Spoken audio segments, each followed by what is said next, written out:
Commerce accounts அது எடுக்கலாம். But அந்த கடைசி பிரிவுகளில் காமர்ஸ், அக்கௌண்ட்ஸ், எக்கனாமிக்ஸ் இது 3 காமனாக இருக்கும். கடைசியாக இருக்கிறதுல வந்து statistics, business maths, computer application இந்த மாதிரி இருக்கிறதா பார்த்து அவங்க தேர்ந்தெடுக்கலாம். நிறைய வாய்ப்புகள் இருக்கு. சரிங்களா? லா படிக்கிறது தான் வாழ்க்கையில் லட்சியம், எனக்கு லா தான் அப்படின்னு இருக்கக்கூடியவங்க வந்து ஹிஸ்ட்ரி குரூப் எடுக்கலாம். ஏன்னா லா அட்மிஷன் பார்த்தீங்கன்னா அந்த டோட்டல் மார்க் அதை பேஸ் பண்ணி இருக்கும். அப்போ வந்து அவங்களுக்கு ஹிஸ்ட்ரி குரூப்பில் நிறையா டோட்டல் மார்க் எடுக்கலாம். அப்போ அந்த வகையில் அவங்களுக்கு அந்த எனக்கு லாக்குமே இப்போ கட் ஆஃப் இருக்குது, அரசு கல்லூரியில் சேர்றது கவுன்சிலிங் இருக்குது, அதுக்கும் ஒரு குறிப்பிட்ட அளவுக்கு நம்ம மதிப்பெண் எடுக்கணுங்கிறதுனால எனக்கு லா கேரி அது மட்டும்தான், சட்டப்படிப்பு தான் எனக்கு வேற எதுவுமே டீவியேஷனே கிடையாதுன்னு நினைக்கிறவங்க ஹிஸ்ட்ரி குரூப் எடுக்கலாம். ஸோ தட் அவங்களுடைய டோட்டல் மார்க்ஸ் கொஞ்சம் இன்க்ரீஸ் ஆகிறதுனால கட் ஆஃப்ல அவங்களுக்கு பிரச்சனை இல்லாமல் இருக்கும். சார், இப்போ வந்து இன்ஜினியரிங் கோர்ஸில் சேர்றதுன்றது நிறைய மாணவர்களோட ட்ரீமாகவே இருக்கு இல்லையா சார்?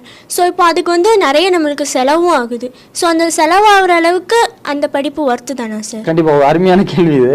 ஏன்னா இன்னைக்கு இன்ஜினியரிங்கிற பேரில் வந்து காசு நிறையா கொடுத்து வீணாக்குறாங்க.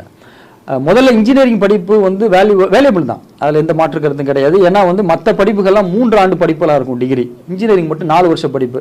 சர்வதேச அளவில் 4 வருஷம் படித்த படிப்புகளை தான் டிகிரியை அங்கீகரிப்பாங்க. அதனால வந்து 4 வருஷ படிப்புங்கிறது ப்ரிஃபரபிள் தான், அதில் எந்த மாற்று கருத்தும் கிடையாது. அதே மாதிரி இன்ஜினியரிங் படிக்கிறதுல வந்து நமக்கு நல்ல வேலை வாய்ப்பு இருக்கானா இருக்குது. இன்றைக்கி வந்து ஐடி செக்டார் வந்து நல்ல உயரத்தில் தான் இருக்குது. இப்போ கொஞ்சம் சில தொய்வுகள் இருந்தாலும் கண்டிப்பாக எதிர்கால தொழில்நுட்ப வளர்ச்சியை கணக்கு வச்சு நம்ம பார்த்தோம்னா நல்ல ஒரு அதிக வேலை வாய்ப்புள்ள ஒரு துறையாக தான் இருக்குது. ஆனால் அதுக்கு லட்சக்கணக்கில் காசு கட்டி படிக்கணுமாங்கிறதா ஒரு கேள்விக்குறியாக இருக்குது.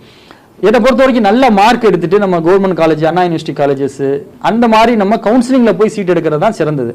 லட்சக்கணக்கில் காசு கட்டி படிக்கிறது வந்து நமக்கு எந்த வகையிலும் பிரயோஜனமா இல்லை. ஏன்னா என்னுடைய எக்ஸ்பீரியன்ஸில் நான் பார்த்தது, ஒரு சாதாரணமாக வந்து ஒரு பிஎஸ்சி கம்ப்யூட்டர் சயின்ஸ் படித்த பையன் அவன் எவ்வளோ வருஷத்துக்கு 25,000 செலவு பண்ணியிருப்பான்.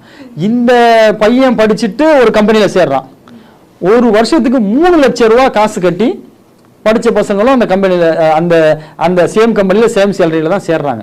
அப்படின்னும் பொழுது 12 லட்சம் ரூபா இங்கே 75,000 ரூபா இங்கே அவ்வளோ. அதனால இது வந்து ஒரு மக்களுடைய அறியாமையை பயன்படுத்தி வந்து காசை வந்து அதிகமாக பிடுங்குறாங்க.